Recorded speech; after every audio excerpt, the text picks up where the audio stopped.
when it comes to this particular premise, God, no, you anger me. Do I really? Yes. Do I really anger you? You do. Because I think it's a deliberately provocative stance you take. No, not It's at all. designed to annoy and agitate people who have a sincere belief. I don't think so at all. You won't find in this book anywhere any attacks on people.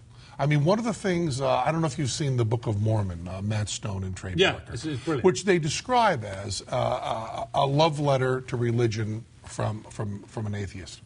And that's one of the things Matt said about it. And a lot of this talking, I've been talking to Matt and Trey for years about this, and when they did the Richard Dawkins episode of South Park, one of the things we talked about is that idea of bitterness and the idea of the anger that comes from that.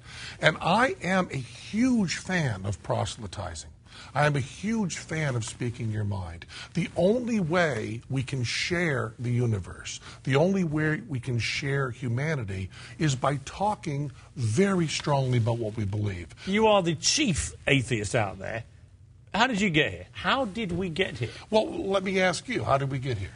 I believe in this superior being, a God. Of course. And therefore the questions which always baffle atheists, the hard reality of life, I believe there is something greater out there. There's a greater entity, which is a spiritual being that allows comprehension on a scale we could never understand. If it's a comprehension... But if you don't believe in that superior being, what do you think happened? If it's comprehension on a scale that we can't possibly understand, aren't you done?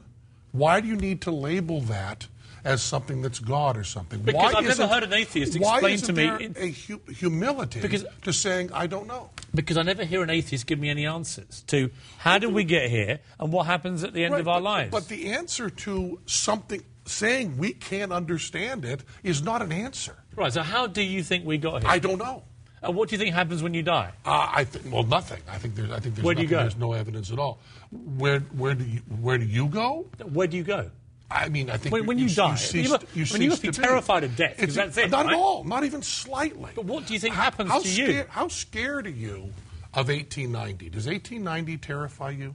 1890? 1890, yeah. What are you on about? You weren't alive. You weren't alive then, right? No. You weren't alive. You didn't exist in any way. No. Is that a horror to you? No. So why is 2090 any worse than that? I'm not horrified by any thought of dying because I believe that you go on to a celestial place, which is wonderful. And but for you, atheists, where's your evidence of the celestial place? Well, because I come back to the issue of creation.